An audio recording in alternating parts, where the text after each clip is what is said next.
If you ask any Ghanaian today how Kwame Nkrumah was overthrown, they will tell you that it was done by his own bodyguard, Sergeant Katoka, with the help of other disgruntled soldiers.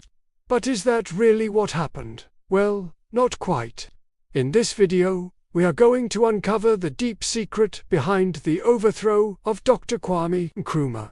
You are about to learn some of the most mind-blowing secrets about the first president of Ghana. This is not one of those videos you want to miss. Stick to the end to know the shocking role America played in the downfall of Ghana's first president. As usual, there will be a quiz at the end of this video. Test your knowledge of everything you've learned here. Also, if you've been watching our videos for some time now, you know how passionate we are about bringing more history contents to you. The best way you can support us is to subscribe to the channel and also click on the bell icon so you'll be notified once we upload a new video. And of course, you can also support us through the links in the description below. Without further ado, let's get into this video. On February 24, 1966, Dr. Kwame Nkrumah left Accra for Hanoi, Vietnam, for an official visit. Little did he know that this trip would be the last one as the President of Ghana. As he boarded the plane that fateful morning, he had no idea that while he is away, a group of disgruntled soldiers, led by a man called Sergeant Katoka, would stage a coup d'etat and overthrow him. At the airport that day were his wife, children, and some top government officials. While saying goodbye to them, he told his wife, "I shall return." He then boarded the plane and took off for his destination. Upon arrival in Vietnam, he was welcomed by President Ho Chi Minh, and both leaders held several meetings discussing various topics of mutual interest.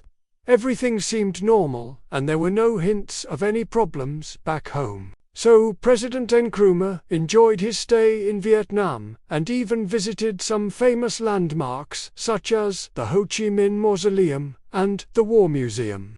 But meanwhile, back in Ghana, a group of soldiers were preparing to overthrow the government. Led by Sergeant Victor Emmanuel Katoka, these soldiers felt that President Nkrumah had been in power for too long, and they wanted a change.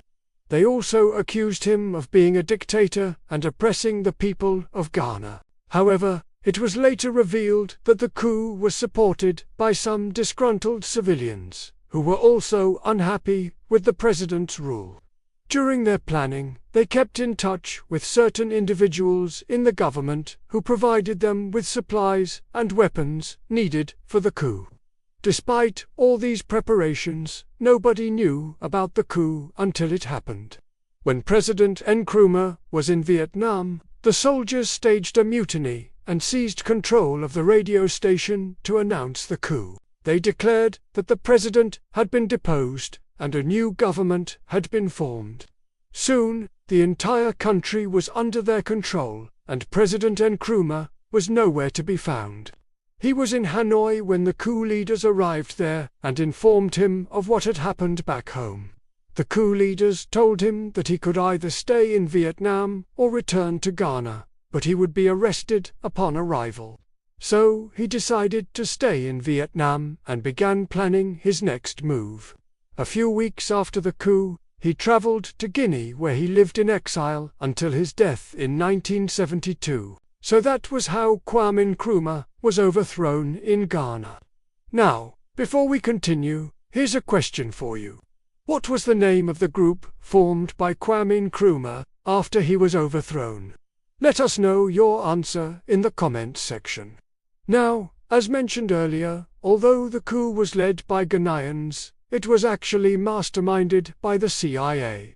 Why, you may ask? Well, it's because President Nkrumah was a threat to American interests in the region. You see, during the Cold War era, Ghana was one of the few countries in Africa that was not aligned with any of the superpowers, the United States or the Soviet Union.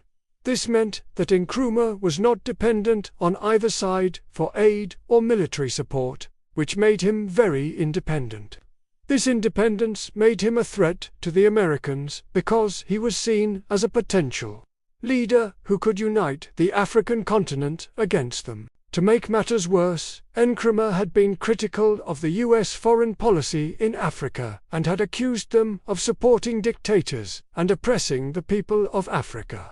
He also nationalized many industries that were owned by foreigners, including Americans, which didn't make him very popular among US business owners. In fact, the CIA had been planning to overthrow Nkrumah since 1961, when they first sent a team of agents to Ghana to assess the situation. They discovered that Nkrumah was very popular among the people, and it would be difficult to overthrow him, so they decided to wait until they could find a way to turn the public against him. Their opportunity came in 1964, when there was a failed assassination attempt on Nkrumah. Although the plotters were caught and sentenced to death, it created a lot of fear and suspicion among the public. The CIA took advantage of this fear and started spreading propaganda against Nkrumah, accusing him of being a dictator and oppressing the people of Ghana. This propaganda worked very well and turned many Ghanaians against Nkrumah. However, the CIA needed a local group to carry out the actual coup. They approached a group of disgruntled soldiers led by Sergeant Katoka and offered them money and weapons in exchange for their support. With the help of the CIA, the soldiers were able to gather enough support and seize control of the government. Now, here's the thing. Even though the CIA played a major role in overthrowing Nkrumah, they didn't want to be directly involved. So they made sure that the coup looked like it was carried out by Ghana. That's why the Americans gave all the weapons and supplies to the soldiers beforehand and made sure that they had no trace of their involvement. In fact, the CIA was so successful in its mission that it wasn't until years later that the Ghanaians realized that they had been used by the Americans. Now let's go back to the story. After the coup, the new government arrested President Nkrumah and his close allies and charged them with treason and corruption. They were tried in court, and many of them were sentenced to long prison terms. Nkrumah himself was given a life sentence, but he was later released in 1969 as part of a general amnesty. He was allowed to travel to exile in Guinea, where he spent the remaining days of his life. However, his legacy lived on and inspired many Africans to fight for independence and freedom. After Nkrumah was overthrown, Ghana became a republic within the Commonwealth, and the British monarchy was replaced by a new constitution. Under the new constitution, Ghana became a presidential republic with a president as the head of state and government. However, this new government was not stable, and there were several coups and countercoups that took place in the following years. Finally, in 1992, Ghana returned to constitutional rule and multi-party democracy. Today, Ghana is known as the beacon of democracy in Africa, and has become one of the most stable and prosperous countries on the continent.